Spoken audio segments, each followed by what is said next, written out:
Hello everybody and welcome back to the Fantasy Football Fix YouTube channel. My name's FPL Phillips and it's that time late on in the week where I've got an episode of Eddie versus the algorithm for yourselves, where I'm doing quite well at the start of this 24-25 season at risk of jinxing it. If you don't know, I'm taking on a computer-generated team that's putting together its own free hit draft, if you will, or highest predicted point scoring side for each game week of the season. I'm then putting together my own kind of draft free hit. We're putting them up against each other for game week after game week until all 38 weeks have been completed and seeing which comes out superior, myself or a machine or computer. So far, it's 2-0 to myself. I've done pretty well in game week 1, scoring 90 plus points. The algorithm pretty close behind on 80 something. And then last game week, we both had Haaland captain, but it was my pick with Son in the end that did end up pretty much doing most of the damage. So I was happy with that one. Not a pick I was seeing getting much love when I decided to go with him. Things changed when Solanke was ruled out, etc, etc. But overall I was still confident in Son as a selection. And so yeah, I'm just tooting my own horn there really. But I think I did pretty well. And I've done quite well so far. Let's hope it continues as we move into game week 3. We've got an algorithm team to look at. We've got my side to look at. And then we'll discuss the captaincy as well, which is going to be a big thing this week and does depend a little bit on who you own. But I'm going to rank 4 of the top options in my preferred order for you, so stay tuned for that one. But firstly, let's get into having a look at the algorithm side.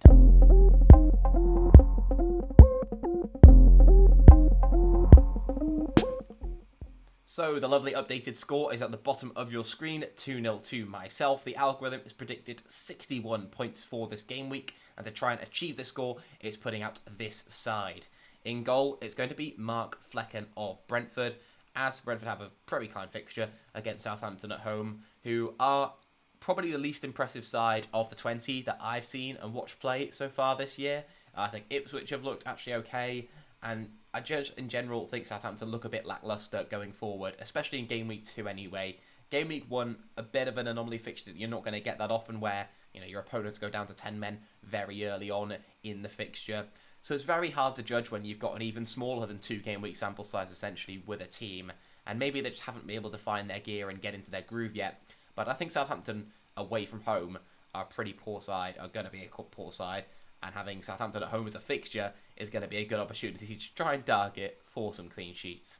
Now granted, Brentford haven't looked amazingly solid defensively. They're not that high up in clean sheet odds. There will be other teams that the bookies for etc are targeting, but a 4.5 mil keeper, if the algorithm's looking to save budget to go big elsewhere in the side, then I don't mind it as a pick. Where I would start to question things slightly though is going with a double up with Christian Ayer coming in for that spot in the middle of the defence there.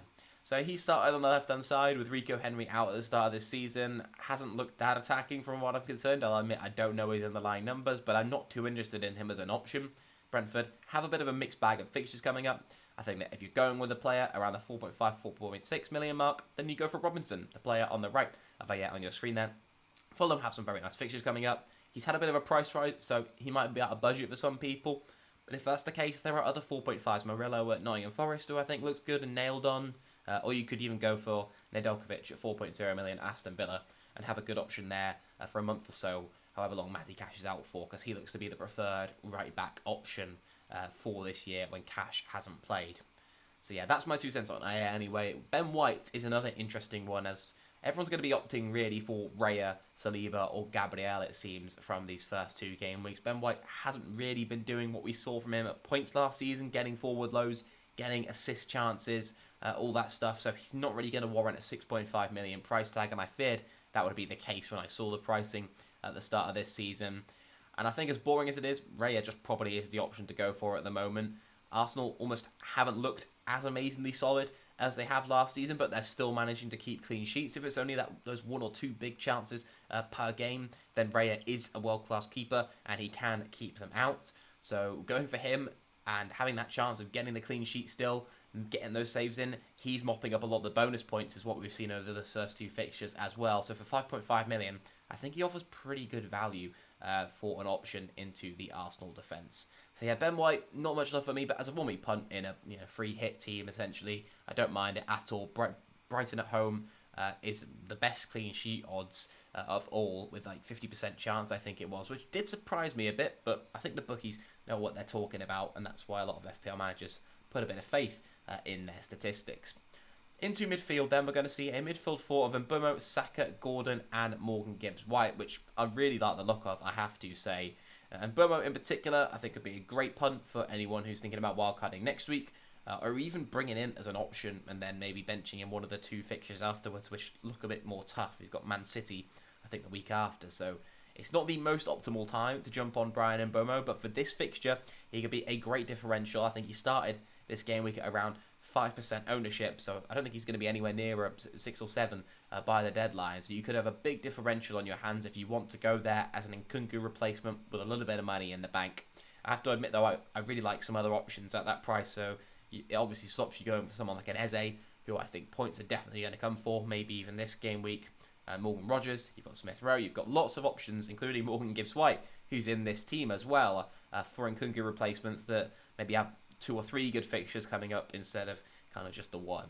On that note, Gibbs-White has stood out as the Nottingham Forest pick of choice, really. And when I think will be coming in for Wood, it's only a matter of time, really, with how age is clearly getting to him up front, and he doesn't offer the same kind of skill profile that Awoniyi offers with the pace and the strength instead of kind of just physicality and finishing. But Chris Wood, albeit no disrespect to him, has had his time and has been shown to be a quality player. I mean, he scored a hat-trick at Newcastle last season.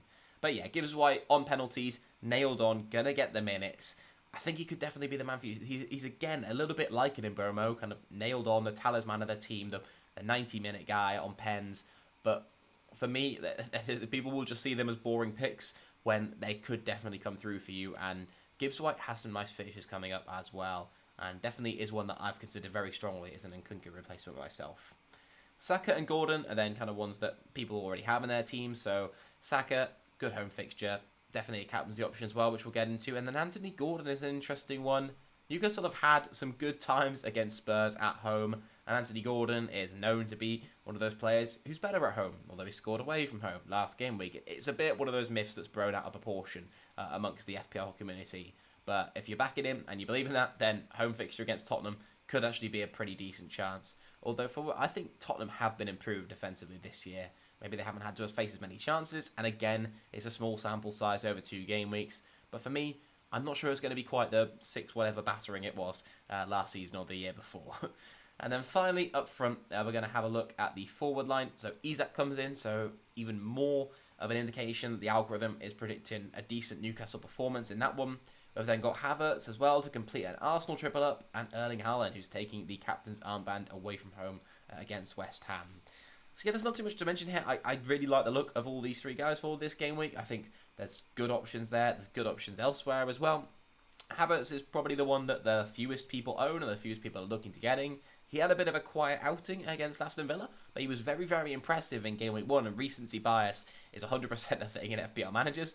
We've got object permanence, where we really like what's in front of us at the moment and what's done well recently, but even 1 week ago or 2 weeks ago now seems, a bit far away for us. But I think Havertz is a very, very good selection if you're looking maybe to replace Isak, or you've got those funds from downgrading in defence or in midfield, you've downgraded Nkunku to Rogers, and you've got a bit of funds lying about.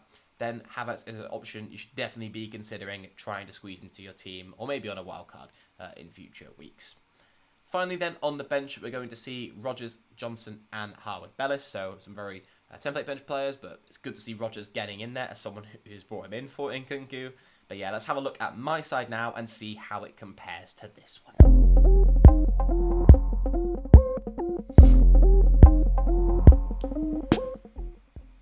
So, this is the side I have gone with. A pretty controversial team, but I didn't want to go with something that would be similar to what I was going to get from the algorithm. I made this before I saw the algorithm team, but I've gone with picks that I am backing quite a lot for this week, and I feel very happy looking at it.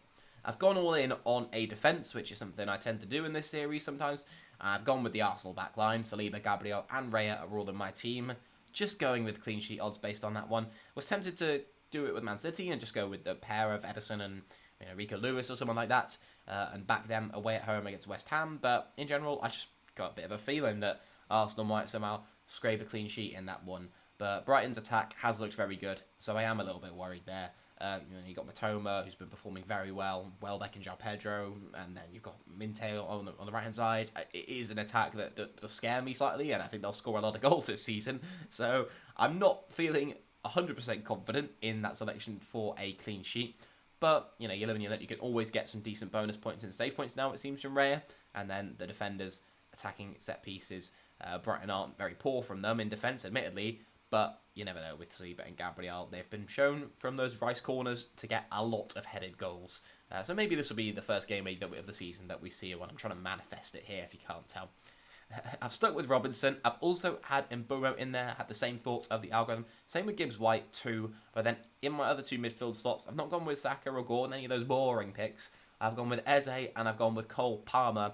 Cole Palmer on fire last game week. I think it's going to happen again, admittedly, at home Crystal Palace in game week 2. As someone with double Crystal Palace defence in my actual side, I am terrified. And I've got the captain's armband on Palmer. I think there's some serious points coming for him over the next few game weeks. And it's very difficult for me at the moment not being able to kind of squeeze him into my team without a serious hit or wild card. And I'll be lying if I said I've not considered the wild card this game week, with part of that due to a view to try and get Cole Palmer into my team. And then I'm also quite excited by the forward line. Muniz is quite a basic pick, but one who is going to deliver on that XG and the chances he's been getting last game week. Very unlucky for owners. A player, again, who I kind of wish I owned up front and I'd brought in for Solanke instead of the man I went with, Armstrong, who looks a bit rubbish. And then Evan Olsen, who, if I still had Solanke and I'd benched him last game week and I was now looking to get rid, is maybe the pick I'd go for. The Bournemouth fixtures are a mixed bag. Granted, he's got two quite tough games coming up after this one, but Bournemouth have been one of the most impressive sides to me so far. I think they've replaced Solanke well with this fella. I hadn't seen any of him before he came to the Premier League, so I've got a small sample size that I've seen him from. But in the games and I have seen and the minutes I've seen of him play, he's looked very, very impressive. And Everton have looked very, very poor so far this year. So I think it looks a bit of a perfect matchup for him to maybe get his first goal of the season under his belt in there. But I also really like the look of Semenyo at Bournemouth. I think it's one of those two that you go for, and I'm considering and I'm eyeing up both for my team in future weeks. On the bench, Smith Rowe, Johnson and Murillo in case they're needed, but now we're going to have a final talk about the captaincy.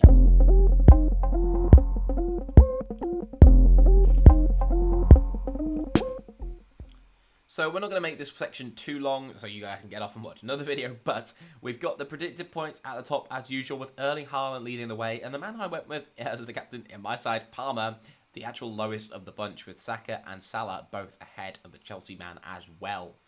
In terms of ownership, it's quite even between the midfield picks, but Haaland a little bit higher than the rest, and the fixtures do seem to go in favour of Erling Haaland and Mohamed Salah. So 1.99 expected goals conceded for West Ham. Man United looking like a poor defence as well. These are statistics in the 23-24 season, an average per 90 from these teams. Palace were one of the strongest defences last year. However, when you look at the data so far this year, and if you just watch Crystal Palace, they've not been that strong at the back. I've not been impressed with them, and that's kind of my thinking behind going with Palmer.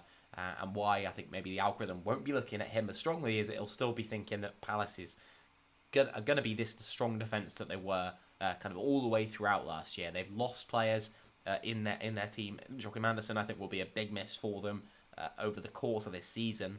And I think it's going to be evident in this game week where they go to Stamford Bridge and a team in Chelsea who, let's not forget, scored, 5 goals last game week, have scored quite a few goals and have looked very attacking and free-flowing. I think Palmer is just the pinnacle point of that attack, and everything does seem to go through him. And when it does go through him, the ball often ends up in the net. XG of the team, so Liverpool have looked most impressive. Well, looked impressive over the last season. And then Salah, as we know from previous weeks, was the best performer individually over last year. But Palmer, not far behind someone like a Haaland, ex-FPL, 7.70 for Haaland and 7.52 per 90 for Cole Palmer. So let's not forget that I think a lot of people who are a little bit worried about putting the captain's armband on Palmer last year because he was 5 million. Maybe people will be a little bit more brave with a more hefty price tag for some reason. That seems to be something that stops people captaining lower price players. But yeah, Cole Palmer's just got that quality. He's my captain preference for this week if you have the armband for him. Haaland would be my second choice. Then a third pick would be Saka. And bravely as a non-Salah owner, I'm going to say Salah is the fourth best pick out of these four to go for your captaincy this game week, depending on who you own largely, of course. All right, thank you very much for tuning in, everyone. If you want to leave a comment, let me know whether you think I'm going to win or the algorithm is going to win for this game week based on what you saw from both teams. I'll say thank you very much for watching. Let you get on with the rest of your day. Hope you have a good one. May your arrows be green for Game Week 3. And hopefully I'll see you in the next video. Goodbye.